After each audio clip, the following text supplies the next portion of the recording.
यमुनतीरावनचारी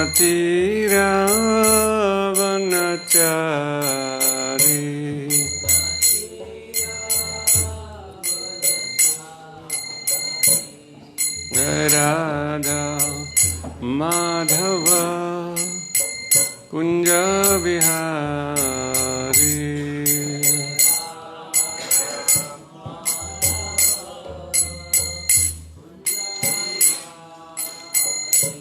जय राधा माधव कुंज बिहारी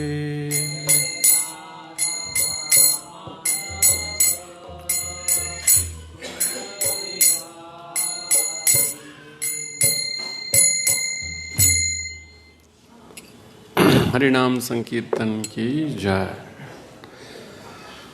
ओम नमो भगवते वासुदेवाय। ओम नमो भगवते वासुदेवाय। ओम नमो भगवते वासुदेवाय।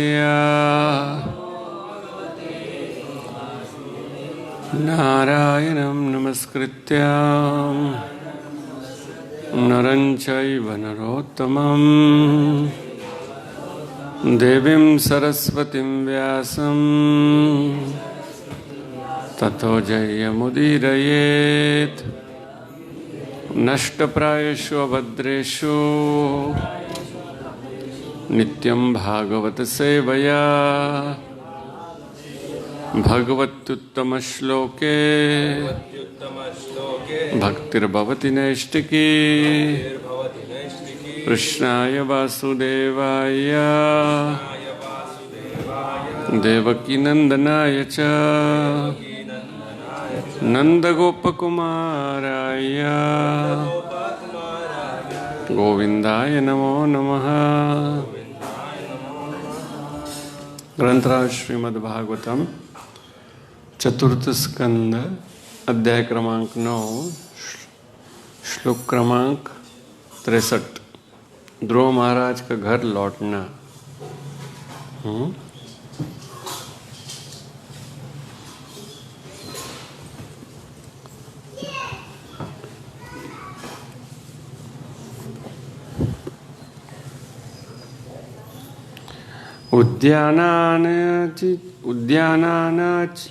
उद्यानानि च रम्याणि विचित्रे अमरद्रुमे कूजत विहंगमिथुने गायन्मत्त मधुव्रतैः उद्यानानि च रम्याणि विचित्रे अमरे द्रुमे कूजत विहंगमिथुने गायन्मत्त मधुव्रतैः उद्यानानि च रम्याणि विचित्रे अमरद्रुमे कूजत विहंगमिथुने गायन्मत्त मधुव्रतैः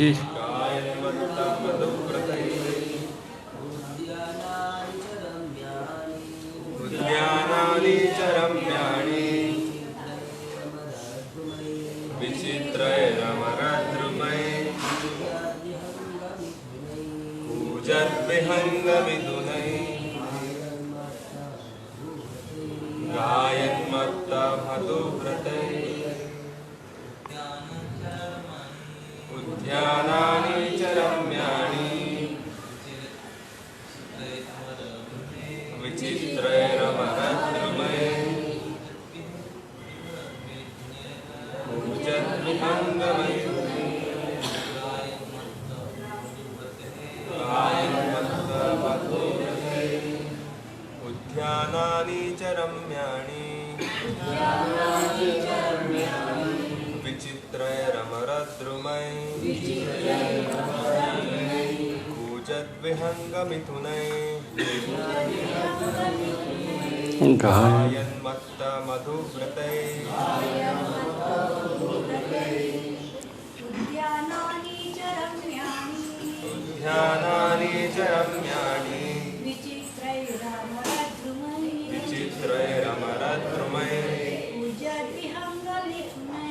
पूजद्विहङ्गमिथुनैः गायन्मत्त मधुव्रतैः उद्यानानि बगीचे च भी रम्याणी अत्यंत सुंदर विचित्र विविध अमरद्रुमे स्वर्ग से लाए गए वृक्षों से कूजत गाते हुए विहंग पक्षियों के मिथुने जोड़ों से गायत गुंजार करते मत पागल उन्मत्त हाँ नहीं मत पागल और उन्मत्त मधुव्रते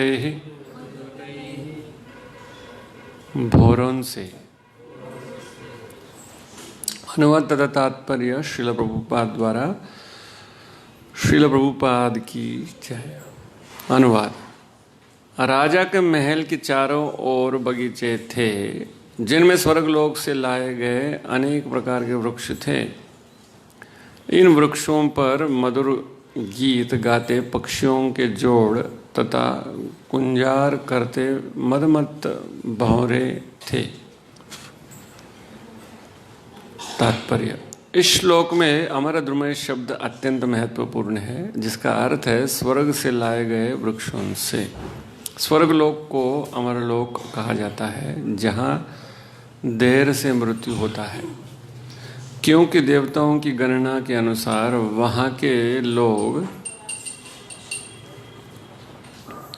10,000 वर्ष तक जीवित रहते हैं, जहाँ हमारे 6 मास वहाँ के दिन के तुल्य होते हैं। स्वर्गलोक में देवता मासों वर्षों तथा 10,000 वर्षों तक जीवित रहते हैं, और जब उनके पुण्य कर्म क्षीण हो जाते हैं तो वह पुनः पृथ्वी पर आ जाते हैं। ये सारे कथन वैदिक साहित्य में प्राप्य हैं। जिस प्रकार वहाँ मनुष्य 10,000 वर्ष तक जीवित रहते हैं, उसी प्रकार वहाँ की वृक्ष भी। निस्संदेह इस पृथ्वी पर भी कुछ वृक्ष ऐसे हैं जो हजारों वर्ष तक रहते हैं, तो फिर स्वर्ग के वृक्षों का क्या कहना। उन्हें कहीं 10,000 वर्ष तक जीवित रहना चाहिए, और कभी कभी जैसे कि आज भी प्रचलित है, ये वृक्ष दूसरे स्थानों पर भी ले जाए जाते हैं। अन्यत्र कहा गया है कि जब श्री कृष्ण अपनी पत्नी सत्यभामा के साथ स्वर्ग गए तो वे अपने साथ स्वर्ग से पारिजात वृक्ष पृथ्वी पर लेते आए। इसके लिए कृष्ण तथा देवताओं में युद्ध भी हुआ। यह पारिजात कृष्ण के महल में लगाया गया, जिस पर सत्यभामा का अधिकार था। स्वर्गलोक में फूल तथा फल के वृक्ष श्रेष्ठ होते हैं। वे अत्यंत मनोहर तथा स्वादिष्ट होते हैं, और ऐसे लगता है कि महाराज उत्तानपाद के महल में ऐसा अनेक प्रकार के वृक्ष थे।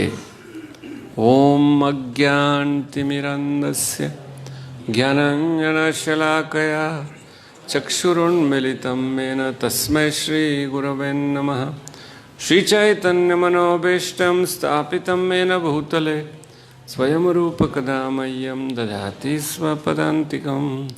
वन्देऽहं श्रीगुरो श्रीयुतापदकमलं श्रीगुरु वैष्णवांश श्रीरूपं साग्रजातं सहगण रघुनाथान्वितं तं सजीवं साद्वैतं सावधूतं परिजनसहितं कृष्णचैतन्यदेवं श्री राधा कृष्ण पादान् सहगण ललिता श्री विशाखान्वितांश्च हे कृष्ण करुणा सिंधु दीनबंधु जगतपते गोपेश गोपिका कांत राधा कांत नमोस्तुते तप्त कांचन गौरांगी राधे वृंदावनेश्वरी वृषभानुसुते देवी प्रणमामि हरिप्रिये नमो विष्णुपादाय कृष्णपृष्ठाय भूतले श्रीमते भक्ति वेदांत स्वामिनिति नामिने नमस्ते सारस्वती देवे गौरवाणी प्रचारिणे निर्विशेष शून्यवादी पाश्चात्य देश तारिणे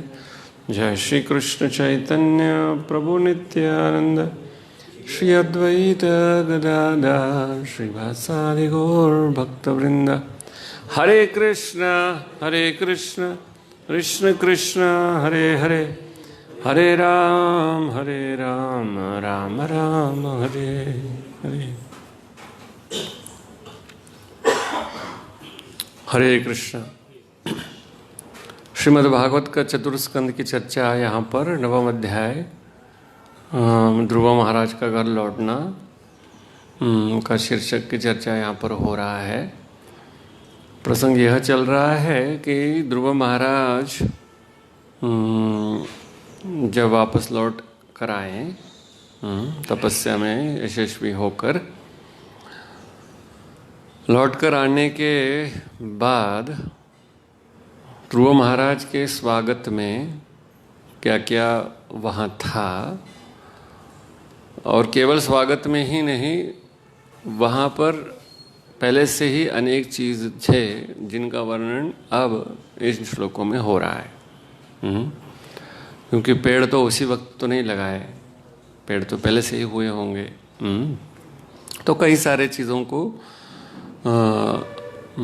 ध्रुव महाराज को प्रसन्न करने के लिए वहाँ पर बनाया गया था, रचाया गया था।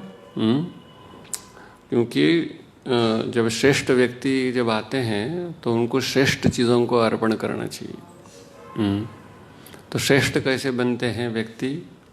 आप श्रेष्ठ का मापदंड क्या है कि कौन क्या है, उनकी मानसिकता और उनकी व्यवहार में पता चलता है। कौन कहाँ से आए हैं अपने व्यवहार से पता चलेगा। एक जगह पर अभी कहाँ है निश्चित शायद रामायण में हमने सुना, फिर भी आपको बताएंगे अगले क्लास में वास्तविक ये कहाँ है। इसका एक श्लोक भी है। परम पूज्य राधा गोविंद महाराज इस श्लोक को कई बार बोले हैं। कौन कहाँ से आए हैं या कहाँ के हैं पता बिना पूछे भी आप बता सकते हैं।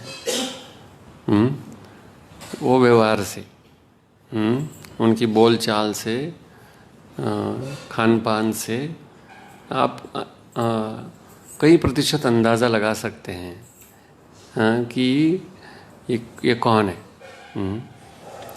हम एक जगह पर एक मठ में कार्यक्रम के लिए गए थे। अभी कार्यक्रम मतलब ग्रंथ वितरण करने के लिए गए थे। अब उस मठ में हम वहाँ रहकर अगले दिन रसोई भोग बनाकर भगवान को भोग लगा के बाद में सब भक्तों ने प्रसाद स्वीकार किया। तो अब बाह्य दृष्टि से हमारे जो वेशभूष है वो ब्राह्मण संस्कृति से है ही है। और तो बाहर जब जाते हैं तो लोग हमको ब्राह्मण के तौर पर ही स्वीकार करते हैं। लोग देखते हैं तो पूछते हैं, बाबा कुछ ज्योतिषी बोलते हो क्या? बाबा कुछ ऐसे कई सारे चीज़ जो ब्राह्मण करते हैं, उन कार्यों से हमें क्या करते हैं लोग ऐसे ही सोचते हैं, और कहीं हद तक है भी सच। तो व्यवहार में भी उस तरह का दिखना होगा, परंतु व्यवहार में पूरी तरह से अभी तक उन चीज़ों का अनुशीलन पूरी तरह से जब नहीं होगा तो कर नहीं पाते हैं लोग। तो जब हम सब लोगों ने वहाँ पे प्रसाद पाए, उसके बाद उस जगह पर उठ के सब चले गए। फिर उस मठ के वो व्यक्ति आए, बोला आप लोगों को शुचि का प्रशिक्षण नहीं हुआ? जब भोजन हम लेते हैं तो उस जगह को साफ रखना चाहिए। आप मठ में रहते हो, इसका प्रशिक्षण आपको नहीं है, तो तुरंत हम फिर साफ करके फिर मठ को खाली किया उसी दिन से, क्योंकि कई सारे चीज़ों को प्रशिक्षण आरंभ से यदि नहीं होगा तो पूरी तरह से कर पाना मुश्किल है। हाँ, वैष्णवता वो इससे परे हो सकता है, परंतु वैष्णवता में इन सारे चीज़ों का प्रशिक्षण भी बड़ा आवश्यक है। अयम ही शुद्ध संपन्न शील वृत्त गुणालय। सुखदेव गोस्वामी आजामिल का वर्णन करते करते वो कहते हैं कि अयम ही शुद्ध संपन्न, वो बहुत ये था, क्या था, सारे सद्गुण के आलय था वो। शीलवृत्त गुणालय, शील मतलब उनके अंदर ऐसे संवेदनशील ऐसे गुण थे कि उनके अंदर कोई दोष नहीं था। क्या था? गुण आलय। उनके अंदर क्या थे? जैसे ग्रंथालय, गुण आलय, ऐसे कहा, उनका वर्णन किया। अतिथि वृद्धानाम, वो क्या करते थे? अतिथियों को स्वागत करने में कभी नहीं हटते थे। गुरु अतिथि वृद्धानाम, गुरु अतिथि और वृद्ध, वृद्ध बुद्धि से भी उम्र से भी, उनको क्या करते थे? वो उनका ध्यान रखते थे। और शास्त्र में बड़े पटु थे वो, शास्त्र में पटु थे, उसके साथ विनम्र भी थे। अनहंकृत, अनहंकृत मतलब अहंकार नहीं था उनको। विद्या विनयेन शोभते। तो इस तरह से सुखदेव गोस्वामी वर्णन कर रहे हैं, इतना सब कुछ उनके अंदर था, फिर भी थोड़ा गड़बड़ हो गया। लेकिन गुण तो था, सद्गुण उनके अंदर था, क्योंकि बचपन से ही प्रशिक्षित था वो। तो मानसिकता कैसे बनता है? वातावरण से, संस्कार से, व्यवहार से। तो यहाँ वर्णन क्या किया जा रहा है? वहाँ के वातावरण का वर्णन किया जा रहा है। वातावरण जब सही होता है तो उस वातावरण में हमारे कार्य करने के लिए क्या होता है? अनुकूल हो जाता है। जब बहुत सारा गंदगी पड़ा हो और उसके बीच में जप करके हरे कृष्ण ऐसे सर भी हिलाएंगे तो सर हिलते रहेगा, माला नहीं हो पाएगा, कर्ण में नाम प्रवेश नहीं हो पाएगा, सब जगह गंदगी का प्रभाव भी तो होता है ना। वो गौर किशोरदास बाबा जी महाराज जी है जो शौचालय के पास बैठकर नाम लेते थे, क्योंकि जब उन्नत स्तर पर जब चले जाते हैं उनके दुर्गंध नहीं आता, ना मच्छर का प्रभाव होता है ना कुछ। इसलिए वातावरण को ठीक रखें, और मानसिकता के जब ठीक हो जाता है तो वातावरण का प्रभाव नहीं होता। इसका मतलब वातावरण भी आवश्यक है। तो इसलिए जो श्रेष्ठ लोग, जो बड़े राजा महाराजा होते थे, वो कैसे ठाठ से रहते थे उसका वर्णन ये है। मतलब व्यक्ति उस तरह का है तो उस तरह की व्यवस्थाएं भी उनके लिए आवश्यक हो जाता है। तो यहाँ पर वर्णन क्या कर रहा, किया जा रहा? उद्यानानि च रम्याणि। क्या थे वो उद्यान? कैसे थे? एकदम अत्यंत सुंदर। जैसे मान लीजिए हम यहाँ जब जिस नगर में अभी इस इलाके में रह रहे हैं, कई सारे उद्यान यहीं पर है, और लोग जब आते हैं, इस गांव में कुछ है क्या देखने के लिए? मतलब उद्यान है, बढ़िया से विद्यालय हैं, कुछ मंदिर है, बढ़िया बढ़िया, फिर और क्या है यहाँ पे? कुंदा है। ऐसे कई सारे चीज़ें लोग पूछते हैं, क्योंकि वो आनंद लेना चाहते हैं। उस नगर में कुछ नहीं होगा तो रहने लायक क्या है उधर? तो नगर में ये सब चीज़ें आवश्यक है व्यक्ति को आनंद प्रदान करने के लिए। हाँ, लेकिन कुछ समय बाद इन आनंदों में व्यक्ति उब जाता है। वही उद्यान, वही बगीचा, वही लोग, जब इनको देखकर वो भगवान से जब जुड़ता है तो श्रेष्ठ हो जाता है। नहीं तो कई लोग विश्व के 7 क्या बोलते हैं, बहुत आश्चर्यजनक चीज़ विश्व के कुछ चीज़ ऐसे लोगों को वो मानते, हम नहीं मानते। क्योंकि युधिष्ठिर महाराज ने क्या कहा, हानि भूतानि, सबसे आश्चर्यजनक चीज़ ये 7 नहीं ये है। और हाँ, हमने शायद वो आश्चर्यजनक चीज़ जो भारत में है वह कभी इच्छा ही नहीं हुआ देखने का, क्योंकि उससे पहले ही सबसे बड़ा आश्चर्यजनक चीज़ को हमने देख लिया।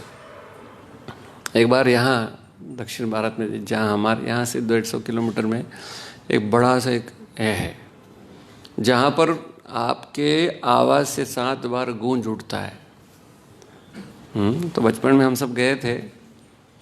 उसके बाद फिर हम सब ग्रंथ वितरण करने के लिए गए, तो सोचा आवाज़ करके देख लें।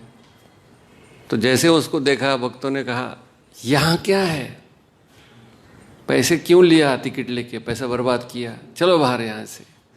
ये दिखाना था आपको, कुछ अच्छा उद्यान दिखा लेते, कुछ नदी, कुछ फल, कुछ और, ये क्या है। नहीं, हमने कहा जिनने बनवाया उनके उद्धार तो कर लो, चरण स्पर्श कराओ आप लोगों का। फिर हम अंदर गए, फिर जोर जोर से नाम संकीर्तन किया। एक बार को 7 बार लाभ मिला ना उनको। ऐसे कार्तिक में 1 बार करने से 1000 बार, वहाँ 7 बार। फिर नरसिंह प्रणति कीर्तन किया। कम से कम जहाँ से नरक में गया थोड़ा तो लाभ मिलेगा ना, भक्तों के चरण स्पर्श से, भक्तों के नाम से।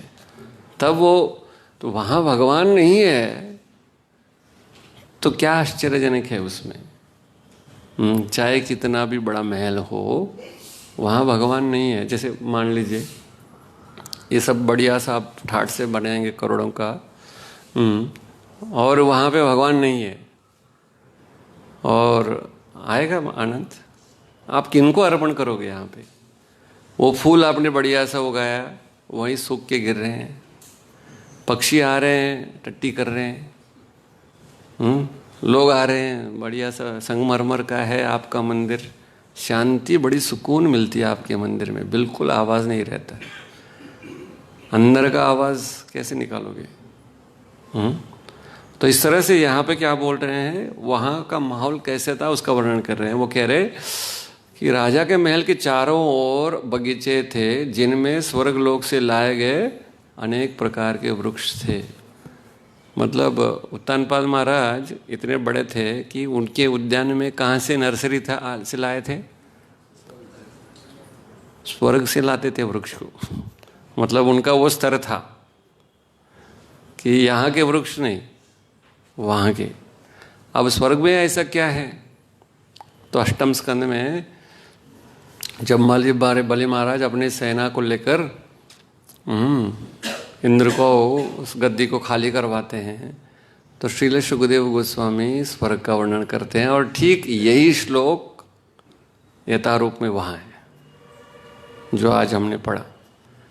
उद्यानानि च रम्याणि कूजत विहंग मिथुनैः। ये 12वां श्लोक है 15वें अध्याय का, अष्टम स्कंद में। रम्यम उपनोद्यानाने श्रमादिभिः नंदनादिभिः कूजत विहंग मिथुनैः गायन्मत्त मधुव्रतैः प्रबालफल पुष्पोरु बहार सकमार द्रुमैः। वहाँ का उद्यान का भी वर्णन बिल्कुल वैसे ही है।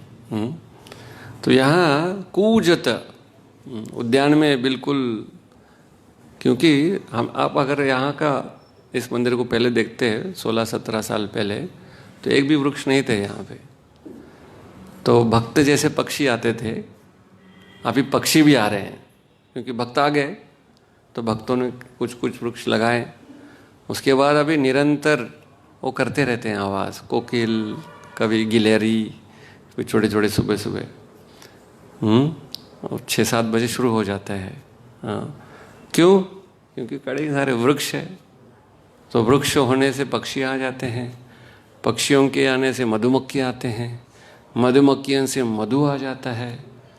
इससे कई सारी चीज़ें वहाँ पर एक बड़ा एक मनोरम वातावरण वहाँ बन जाता है।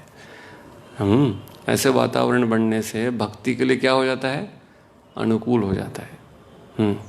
तो फिर राजा के लिए क्या आवश्यक है, राजा ऐसे माहौल को बनाकर उसको अनुभव करते रहकर फिर उसको त्याग कर जब राजा वन में जाएगा तो उनको आसानी रहती है वन में रहने के लिए। तो इसलिए वो वन के सही सारे चीज़ों को राजा उपलब्ध वही महल के इर्द गिर्द कर लेते हैं। इसलिए आप देखते हैं यहाँ विधान सौधा है, जहाँ राजघाट पर या जहाँ हमारे मंत्रालय है, जहाँ हमारे राष्ट्रपति और प्रधानमंत्री या मुख्यमंत्री रहते हैं, वहाँ बिल्कुल ऐसे भीड़ भाड़ नहीं होता है। वहाँ ग्रीन बेल्ट करके घोषणा किया जाता है। वहाँ ज़्यादा कुछ बढ़िया बढ़िया, यहाँ पर भी आप देखते हैं वहाँ के इर्द गिर्द कई सारे 1 किलोमीटर तक कुछ नहीं बन सकता। बढ़िया से उद्यान, उनके सब टहलने का जगह, रहने की व्यवस्थाएं हैं, नौकर चाकर की भी व्यवस्था, गाड़ी के रहने का, और कई सारे ऐसे व्यवस्था है, प्रकाश बहुत सारे सुंदर। क्यों? राजा है। केवल उस स्थान का महत्व है और उन कर्तव्यों को जब व्यक्ति कर रहा है तो सुविधाएं के लिए भी वो क्या है, जायज़ है कि उनके लिए सुविधा आवश्यक हो जाता है। ऐसे माहौल बढ़िया सा जब होता है तो क्या होता है, व्यक्ति को सोचने के लिए क्या होता है, सही विचार आते हैं। तो इस तरह से यहाँ पर भी स्वर्गलोक को अमर लोक कहा जाता है। अभी स्वर्ग का इसीलिए कई बार वो जब व्यक्ति शरीर छोड़ता है स्वर्गवास हुआ कहते हैं, क्योंकि इस संसार में यदि शास्त्रों को अच्छी तरह से कोई पढ़ा नहीं है तो स्वर्ग तक ही वो सोचते हैं, क्योंकि स्वर्ग में क्या है। तो हम कुछ साल पहले ग्रंथ वितरण करने के लिए जाते थे मुंबई में, तो वहाँ के एक व्यक्ति ने कहा, आपने पाम बीच देखा क्या? वो क्या होता है? नहीं देखा? अरे आप बीवियरली हिल्स के बारे में नहीं सुना? तो हमने कहा हमने तो गांव इधर ही है, इसके परे तो गए नहीं। तो आप दिखाओ। तो आज आपको पाम बीच दिखा देते हैं, आप बैठो गाड़ी हमारे में। तो गाड़ी में बिठाए, तो हमने कहा आप गाड़ी से ही बिठाओ, गाड़ी से ही दिखाओ, नीचे उतारो मत। तो फिर वो गाड़ी में बिठाए, तो वो देखो प्रभु जी, तो बढ़िया सा सड़क, कई सारे गाड़ी बढ़िया बढ़िया से खड़े हैं, फिर पाम के वृक्ष है बड़े बड़े, फिर लोग बढ़िया से इधर, बहुत मतलब अच्छी तरह से व्यवस्था है, और कई सारे महंगी महंगी गाड़ी, महंगे महंगे कपड़े, महंगे महंगे लोग, महंगे महंगे फल, जूस की दुकान, फिर ऐसे कई जो भी आजकल भोग के लिए चाहिए उपयुक्त, वो सब चीज़ें वहाँ था। ऐसे ही होता है प्रभु जी अमेरिका में, वो यहाँ बनाया गया है। तो हमने अच्छा, तो हमने कहा ये इसी के लिए इतना, तो स्वर्ग में क्या होगा? इसीलिए स्वर्ग में सुखदेव गोस्वामी ने पहले ही वर्णन कर लिया। क्यों? आगे चलकर नवम स्कंद दशम स्कंद के बाद जब वैकुंठ जब पहुंच जाएंगे भगवान का दर्शन, तो इसकी जानकारी पहले यदि हो और वहाँ में वैकुंठ का भी जानकारी रखेंगे, तो आप क्या सोचेंगे, स्वर्ग में जाओ कि वैकुंठ में? आप निश्चय कर पाओगे ना। तो स्वर्ग में क्या है, तो यहाँ पे प्रभुपाद जी लिखते हैं, स्वर्ग लोक में अमर, स्वर्ग लोक को अमर कहा जाता है। अमर मतलब क्या? अमर मतलब क्या? वो मरते नहीं, मरते हैं कि नहीं? वो अमर हो गया, अमृत पी लिया उन्होंने, अमर हो गया, ऐसे कहते हैं। यहाँ इसका मतलब है यहाँ पर भी लंबा आयु। कितना लंबा? 10,000 साल, 10,000 साल तक रहते हैं वहाँ। यहाँ का 1 साल, वहाँ का 1 दिन, 2 दिन, ऐसे। मतलब वहाँ का क्लास, यहाँ का क्लास, अभी मैं सब घड़ी, इसलिए घड़ी भी है यहाँ पे कि प्रभु जी हो गया आपका, उतरो अभी। वहाँ इसलिए क्लास में भी वो आते हैं, कई सारे माता जी और प्रभु जी भी। वहाँ का क्लास भी लंबा, और क्लास में आने वाले लोग भी अप्सराएँ होते हैं, बहुत सुगंधित शरीर उनसे आता है, दुर्गंध नहीं आता है। बढ़िया बढ़िया फूल पहन कर आते हैं, जो फूल कभी मुरझाते नहीं। और क्लास भी कितना टाइम, वहाँ का भागवत का श्लोक बहुत ज़्यादा है। यहाँ हमको भागवत जो दिया गया है, इसमें कितने श्लोक हैं? 18,000 श्लोक हैं। उसको समाप्त करने के लिए यदि रोज़ क्लास चला तो 10-12 साल लग जाते हैं। वहाँ समय भी ज़्यादा, क्लास भी लंबा, भोग भी ज़्यादा। उसके बाद उनको क्या हो जाता है? उनका आयुष क्षीण हो जाता है। एक विशेष क्या है वहाँ पर, वहाँ फूल नहीं मुरझाते, लोग बूढ़े नहीं हो जाते, बीमार नहीं होते, और खाने वाले वस्तु भी बड़े श्रेष्ठ होता है। इसीलिए शरीर से दुर्गंध भी नहीं आता वहाँ के लोगों को। अच्छा चीज़ जब ग्रहण करते हैं तो मानसिकता भी अच्छा हो जाता है। अच्छा का मतलब क्या है? सात्विक होता है, स्वादु होता है। तो इस तरह से वहाँ पर कह रहे हैं, क्योंकि देवताओं की गणना के अनुसार वहाँ के लोग 10,000 साल तक जीवित रहते हैं, जहाँ हमारे 6 मास वहाँ के 1 दिन के तुल्य होते हैं। वहाँ का, यहाँ के 6 मास क्या है? 1 दिन वहाँ का। तो सोच सकते हैं करेंसी भी आपको वैसे ही डालना होगा, 6 मास चलने जैसा। तो इस तरह से यहाँ फिर जब इंद्र के नगर में ध्रुव महाराज अंदर चले गए, यहाँ इंद्र के नगर का वर्णन करते हैं कि वहाँ के उद्यानों में भी ऐसे ही था वातावरण। वो कहते हैं कि हंस सरस चक्रवाह करंदव कुलाकुलः नालिन्यो यत्र क्रीडन्ति प्रमदा सुरसेविता। वहाँ क्या क्या था? बहुत सुंदर सुंदर स्त्रियाँ थी। उद्यानों में इसलिए लोग जाते हैं ना, क्या है, उद्यान में क्यों जाते हैं? रमण करने के लिए, जहाँ लड़का लड़की मिलके बात करते रहते हैं। तो कई बार लोग हरे कृष्ण मंदिर में भी आ जाते हैं, लेकिन उनको मालूम नहीं यहाँ जप करने के लिए लोग रहते हैं। तो हम बोलते हैं उद्यान उधर है, इधर नहीं। यहाँ ओनली राधा कृष्ण बैठते हैं साथ में, बाकी सब अलग अलग बातें। माता जी इधर, प्रभु जी उधर। उद्यान में अलाउड है, यहाँ नहीं। यहाँ ओनली भजन करने के लिए आओ। इधर भजन करो, वो करो, फिर उद्यान में जाओ, चर्चा करो यहाँ जो किया आपने, है कि नहीं। यहाँ ओनली फ्रेंड कृष्णा है, बाकी गर्ल अलग, बॉय अलग। वहाँ दोनों साथ में बैठ सकते हैं। इसलिए प्रभुपाद जी अमेरिका में जग गए, साथ में थोड़ा दिन अलाउ किया, बाद में बोला अलग शादी करो, बाद में साथ में बैठो, उससे पहले साथ में नहीं। फिर जिम्मेदारी लो पारिवारिक जीवन का। तो वहाँ पर भी क्या था, बढ़िया सा उद्यान था, जहाँ पे चक्रवाक, हंस और बत्तख उन कुंडों में ठहर रहे थे वो लोग। और आकाश गंगाय देव्या वृत्तम परिकभूतया प्राकृकाग्नय वर्णेन। वहाँ पे जो ये था, गंगा बहता है स्वर्ग में, आकाश गंगा कहते हैं। आप अगर देखेंगे पूर्णिमा के दिन आकाश पे एक ठीक ऐसे एक सफ़ेद पट्टा दिखता है। आप अगर देखेंगे ध्यान से तो वो क्या है, उस मार्ग से गंगा इस धरातल पर आते हैं, इसीलिए क्या है उसको बोलते हैं आकाश गंगा। उस मार्ग से आता है वो, वही मार्ग से। तो जो लोग, जो बड़े श्रेष्ठ ऋषिगण वगैरह होते हैं, वही रोड से आना जाना करते हैं बिना टोल के। वो उधर से यहाँ आते हैं, यहाँ से वहाँ जाते हैं।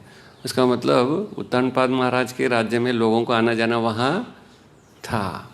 तो एक बार भगवान भी वहाँ गए। भगवान तो फिर उससे परे भी जाते हैं ना, और नीचे भी आ जाते हैं। तो भगवान भी अपने फैमिली के साथ गए। भगवान भी कभी अकेले नहीं जाते हैं। तो भगवान कहाँ गए? सत्यभामा को ले गए। तो भगवान की अलग अलग पत्नियां हैं और अलग अलग स्वभाव की पत्नियां हैं। तो सत्यभामा को गए तो सत्यभामा ने कहा ये वृक्ष मेरे नगर में चाहिए तो ले लो, ये हमको पेड़ चाहिए भगवान, ले लो, इसमें क्या है। तो इन्हें तो सत्यभामन है तो भगवान ने उठा लिया। अब स्वर्ग का पेड़, जैसे स्वर्ग में करेंसी भी होता है, क्रिप्टो करेंसी, बिटकॉइन वगैरह ऐसे कुछ कुछ है ना, यहाँ पे लोग करते हैं आजकल। वहाँ का पैसा ये कागज़ का नहीं है, वहाँ का पैसा श्रेष्ठ होता है। यहाँ मतलब लोहे का पैसा या कागज़ का पैसा नहीं। तो वहाँ भगवान ने जब लिया तो वहाँ के लोगों ने बोले ये पेड़ तो नहीं ले जा सकते। तो भगवान सबको हरा के लेके आया, लगा दिया महल में। उसका फूल सत्यभामा के कंपाउंड से उस कंपाउंड में गिर रहा था। ऐसे एक जगह पे फिर उनका कहानी है। तो लाया वृक्ष मेरा, फूल उधर। सत्यभामा ने कहा अरे इधर गिरना चाहिए, उधर क्यों गिरता। तो सत्यभामा को प्रसन्न करने के लिए भगवान वो पारिजात वृक्ष लेकर आए और कहते हैं कि वो जो पारिजात वृक्ष का जो फूल है वो कभी मुरझाते नहीं है। हमारे इसमें भी ये पेड़ के बगल में है पारिजात और बड़े सुगंध आता है उस वृक्ष से। और यहाँ हमारे एक पेड़ है, वो ऐसे ही है, वो भी पेड़ निरंतर फल उसमें भरते हैं। आप देखना मत, लेकिन सुन लेना बस। अभी भी फल उसमें है। आम का अभी ऋतु नहीं है, फिर भी आम भर गया, क्योंकि वो इधर का है ना, वहाँ से हम लोग लाए हैं। कहाँ से? भगवान भेज दिए इधर। तो यहाँ पर भी कुछ कुछ ऐसे देखने में आता है कि हर वक्त फूल फल लगते हैं तो लोग आश्चर्यचकित, इस ऋतु में फूल फल लग रहा है, आश्चर्यचकित हो जाते हैं। हाँ, तो इस तरह से यहाँ वर्णन किया जा रहा है कि स्वर्ग में इस तरह का सब वातावरण था। सारे नगरों में ऐसे वहाँ पर कर रहे हैं। रुक्मपट्ट कपाटैश्च द्वारै स्फटिक गोपुरै जुषतां विभक्त प्रपतां विश्वकर्म विनिर्मितम। वहाँ के जो द्वार वगैरह थे सोने से मड़ित थे, प्लेटिंग, तो पूरे सोने के थे वो। रुक्मपट्ट, कपाट, सब द्वार वगैरह और जो भी प्रवेश द्वार पूरी तरह से इस तरह से। और गोपुरम आदि वो किससे बने थे? स्फटिक गोपुर ही। स्फटिक मणि आजकल पूछते हैं हमारे दुकान में, मंदिर के, स्फटिक माला है क्या जिसमें जप करने से बढ़िया होता है?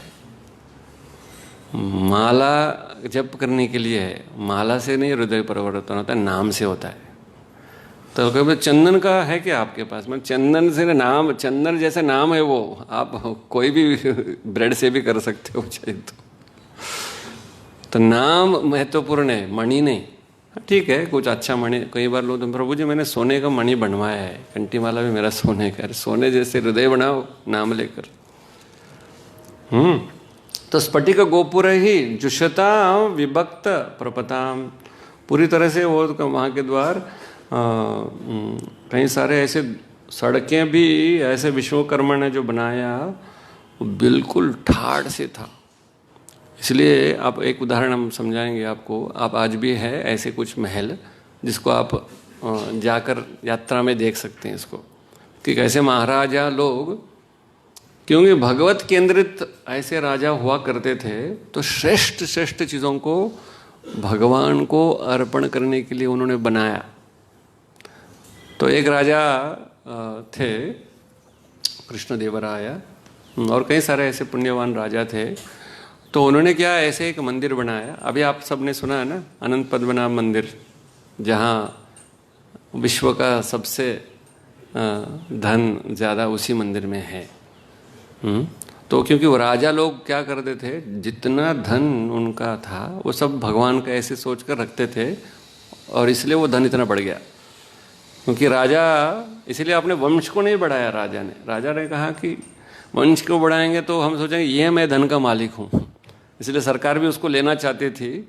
अब सरकार ने वापस लौटा दिया, क्योंकि उन्होंने, राजा ने ऐसे ही मान कर रखा था, तो भगवान भी चाहते होंगे कि राजा ही सेवा करें, तो वापस राजा के हाथ में आ गया वो ट्रेवनकोर के जो राजा थे, राज परिवार। इसलिए आज भी उस मंदिर में जब राजा दर्शन को आते हैं तो सामान्य जनता को प्रवेश नहीं है। राजा आकर भगवान का दर्शन करके, भगवान के नैवेद्य को स्वीकार करके जाने के बाद ही मंदिर में प्रजा को प्रवेश होता है आज भी। तो हम लोग एक दिन छुप के अंदर बैठे थे राजा का दर्शन करने के लिए, तो वहाँ के कुछ पुजारी ने बोला आप दूर ही खड़े रहो। तो राजा ठीक आ जाते हैं, ठाट से बजाते बजाते, फिर भगवान का पट खुलता है, फिर भगवान का बढ़िया सा नैवेद्य चढ़ता है, घी में बना हुआ कुछ। उस दिन हमको भी मिला, उसको ग्रहण करने के बाद शायद ऐसे कोई चीज़ है नहीं इस संसार में, ऐसे लगा।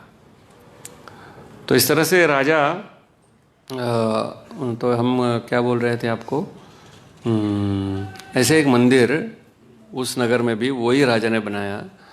तो उन्होंने क्या बनाया, उस महल में ऐसे सुसज्जित ऐसे महल बनाया जिसमें द्वारों में इतनी कला कारीगरी बनाए हैं और उसमें सब स्वरों का ध्वनि आता है। तो राजा की जो पत्नी थी वो क्या करते थे, नृत्य करते थे भगवान के आनंद के लिए। तो उन दीवारों से वो बजाते थे। वो दीवार किससे हैं, पत्थर के। तो ऐसे श्रेष्ठ पत्थरों को लाकर ऐसी गुणवत्ता से कारीगरी में उसको बनाकर सप्त स्वर उसमें बजाते थे और वो महारानी नृत्य करते थे भगवान के भजन कीर्तन में। तो आज भी वो महल है। थोड़ा इधर कर्नाटक में भी अब अगर किष्किंधा क्षेत्र में जाएंगे आज भी है। उसको कई सारे हानि पहुंचा है। वापस उसको सरकार बनाने के लिए पिछले 15 साल से लगी हुए एक खंबा भी खड़ा नहीं पर आ रही है। ये है हमारी मतलब दुर्दशा। तो उस समय में लोग ऐसे श्रेष्ठ हुआ करते थे और ऐसे श्रेष्ठ श्रेष्ठ चीज़ों को बनाकर भगवान को अर्पित करके वो भी आनंद लेते थे उस सेवा में। तो इस तरह से वहाँ पर भी विश्वकर्मा स्वर्ग में भी इस तरह के अनेक अनेक इस सब महल थे। तो बलि महाराज जब गए तो बलि महाराज तो महान भक्त हैं भगवान के, तो डायरेक्ट जाकर बैठ गए किधर, इंद्र के आसन पर। पुण्यवान राजा थे, भोग के लिए नहीं, तपस्या किया था। अब गुरुजी और सब गुरुजी ने उनको जीवित किया था अमृत देकर। तो अभी राज करना चाहते थे क्योंकि असुर इसमें जन्म लिया था, लेकिन भक्त थे वो। तो भक्त क्या करते हैं, सब श्रेष्ठ श्रेष्ठ भगवान को अर्पण करते हैं और बाद में प्रसाद के रूप में लेते हैं। इसलिए हम लोग गले में हार दाग रखते हैं ना, तो लोग बाहर क्या है गले में हार डालते तुरंत निकाल के रखते हैं, वो निकाल देते हैं। हम रखते क्यों हैं, क्योंकि वो भगवान को चढ़ा हुआ है। इसको क्यों निकालेंगे हम, ये तो महाप्रसाद है। इसलिए जो भी श्रेष्ठ चीज़ भगवान को चढ़ता है उसको महाप्रसाद को स्वीकार करते हैं। ये दिखावा के लिए नहीं है, ये महा है, महा है। तो लोग हार पहनकर जीवन काल में केवल कर्जा भरते हैं। वो एक दिन हार पहनने के बाद आप इधर रोज़ हार पहन सकते हो और आनंद ले सकते हो। इसलिए हम लोगों को बोलते हैं शादी के बाद आपका सालगिरह जब होगा इधर आइए और रोज़ हार पहन लीजिए, दोनों पति पत्नी, यहाँ महाप्रसाद की। और आप क्या कीजिए, कामना कीजिए कि हे भगवान आपका आशीर्वाद हमें हो। इसीलिए जन्मदिन पर हम लोगों को बुलाते हैं, यहाँ पर आइए दोपहर में भगवान के राजभोग में भाग लीजिए आरती में और भगवान के भोग महाप्रसाद जो है उसको स्वीकार कीजिए। और ऐसे आपके जन्मदिन को क्या कीजिए, उज्जवल बनाइए भगवान के समक्ष आकर आरती वगैरह स्वीकार करके। तो इसलिए जब कोई भी चीज़ भगवत केंद्रित होता है तो उसमें अर्थ होता है। इसलिए दक्षिण भारत इधर राजस्थान में एक बड़ा राजा था, बढ़िया ठाठ से बनाया अपने महल को। आप अगर आप में से कोई आए हैं तो सवाई मान सिंह राजा ने एक महल बनाया, वहाँ पे है जयपुर के पास में ही। तो वहाँ इसका महल है, शीश महल क्या बोलते हैं, ग्लास के जो होते हैं ना, हाँ महल है, जहाँ बढ़िया सा मस्त दिखता है, आज भी है, आप देख सकते हैं। तो वो और कहीं ऐसी ही जगह पे एक राजा ने बढ़िया महल बनाया, कुछ दिन खूब भोग किया, उसके बाद भोग करते करते त्रस्त हो गए, छोड़ के चले गए महल को। तो जब भगवान के लिए होगा तो क्या होगा, वो हमेशा आनंद होगा वहाँ पर, क्योंकि भगवान रहेंगे, भगवान की भक्ति रहेगी, भगवान के भक्त रहेंगे, तो निरंतर वहाँ पर क्या होगा, वो करने के लिए निरंतर लोग हमेशा उत्साह रहेगा। तो साधारण ऐसे एक जड़ शरीर को लेकर उस महल में रखेंगे, एक दिन नाश हो जाएगा। इसलिए कहते हैं वो फ्रांस का अभी भी है, वो कहाँ है, नेपोलियन, हाँ है ना, सिकंदर है ना, कौन थे, अलेक्जेंडर, वो कहाँ है अभी, सब गए। इसलिए भूमि गीत में भूमि देवी वर्णन करती है 11वें स्कंद में, इसको पढ़ लेना चाहिए, बहुत आनंद है वो सब स्तुति में। तो भूमि देवी अलग अलग बड़े बड़े राजाओं को वर्णन करती है कि कौन कौन आए इस संसार में मुझ पर राज करने के लिए, है ना, बड़े बड़े चाहते हैं ना, हम लोग सोचते हैं बड़ा है अभी, तो वर्ल्ड के 10 धनवान लोग, फिर कभी 1 नंबर, फिर दूसरे पे आता है, फिर तीसरा, फिर ऐसे ऊपर नीचे होते रहते हैं, 1 नंबर 2 नंबर। तो भूमि देवी वर्णन करती है कि वो नाम है उन सब राजाओं का भागवत में, वो ऐसे राजा नहीं 1 नंबर 2 नंबर, 200 साल 300 साल 400 साल उन्होंने राज्य किया, फिर भी वो चले गए इस संसार से, और ये सब सुखों को उन्होंने भोगा। तो यहाँ तो ध्रुव महाराज तो महान भागवत भक्त है, उनके लिए तो इससे भी बहुत बढ़कर सुविधा भगवान ने दिया, वैकुंठ बनाकर। तो भूमि देवी कहते हैं कि मुझ पर राज कौन कर सकता है, ये सारे राजा नहीं, मेरे स्वामी ही मुझ पर राज कर सकता है। इसलिए भूमि देवी वर्णन करते करते फिर बाद में वो भगवान को समर्पित करती है इन सारे राजाओं को। तो क्या कहना चाहती है भूमि देवी, तो ऐसे बड़े बड़े लोग चले गए, तो हम तो 60-70 साल में हम कितने कुछ करेंगे। इसलिए श्रेष्ठ यदि जीवन है तो भगवत समर्पित होना चाहिए, और श्रेष्ठ श्रेष्ठ चीज़ों को ही भगवान को अर्पण करना चाहिए, उन श्रेष्ठ चीज़ों के बीच में ही रहना चाहिए, और उन श्रेष्ठ चीज़ों को भगवान को अर्पण करके हम महाप्रसाद भी स्वीकार कर सकते हैं। इसलिए प्रभुपाद जी अपने अपने मंदिर में बढ़िया ठाठ से बनाया। हमारा जो मंदिर है वो 7 अजूबे हैं ना, जो भी है, उनको देखने के बाद आप हमारे मंदिर में आ जाएंगे तो आपको क्या होगा, आपको समझ में आएगा कि अभी इन चीज़ों में नहीं। तो एक उदाहरण बोलकर यहाँ विराम देंगे कि एक मुंबई दर्शन, जब हम पहली बार मुंबई गए तो वक्त तो लोग जाते हैं ना क्या है देखने के लिए, तो हम जब गए तो हम तो पहले मंदिर में ही उतरे, उसके बाद कुछ लोग आए, वो ये कुछ मुंबई दिखाओ ना। फिर किसी से पूछा मुंबई में क्या है, तो उन्होंने कहा मुंबई दर्शन होता है। तो क्या होता है, आप टिकट भरो इधर, तो टिकट ले लिया। फिर ऐसे जिस बस में ऊपर का छत नहीं होता है, खुला रहता है ऐसे, मतलब सब जगह आप देख सकते हैं। फिर टिकट ले लिए, फिर बैठ गए। फिर आपको दोपहर में इधर भोजन नाश्ता ये सब उस पर रहता है, उसका उतना पैसे ले लेते हैं वो लोग। फिर बैठ गए, तो मैं भी बैठ गया उनके साथ मुंबई दर्शन। कुछ भक्ति थे तो चलो, तो शुरू हो गया उधर इंडिया गेट से। तो इंडिया गेट से होते होते होते ये वो नट का घर है, ये वो नटी का घर है, फिर ये मंत्रालय है, ये कोर्ट है, ये 5 स्टार होटल है, ऐसे चलता रहा बस। उसके फिर ये हैंगिंग गार्डन है, ये कमला नेहरू पार्क है, नेहरू खेले थे, ऐसे अलग अलग बोलते बोलते फिर हमने कहा थोड़ा बस को रोको इधर। हम लोग उतर गए उधर से, मतलब इसके और आगे क्या क्या है दिखाओ। यही है। और ऐसे कई सारे चीज़ें आपको बहुत देखने को मिलेगा ना। पैसा ज़रूरत नहीं, उतार दो इधर हमको।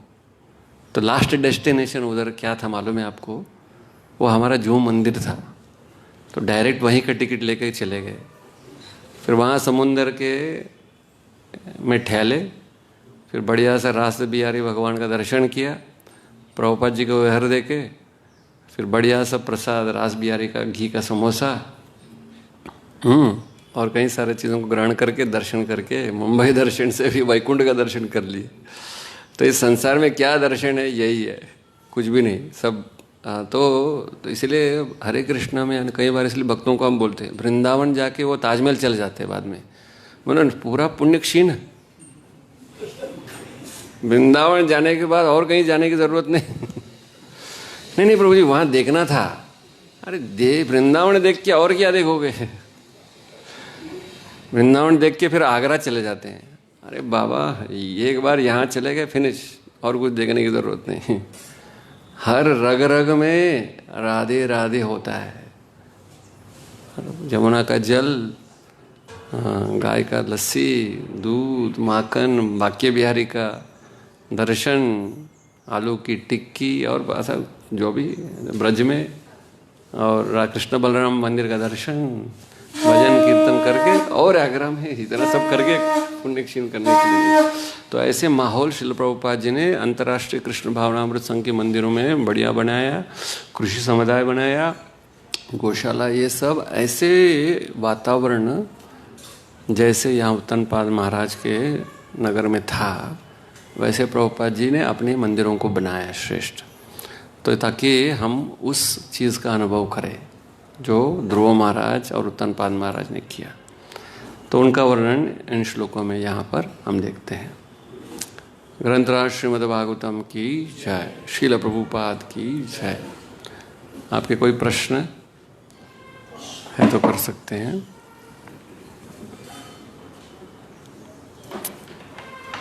श्रील प्रभुपाद की जय।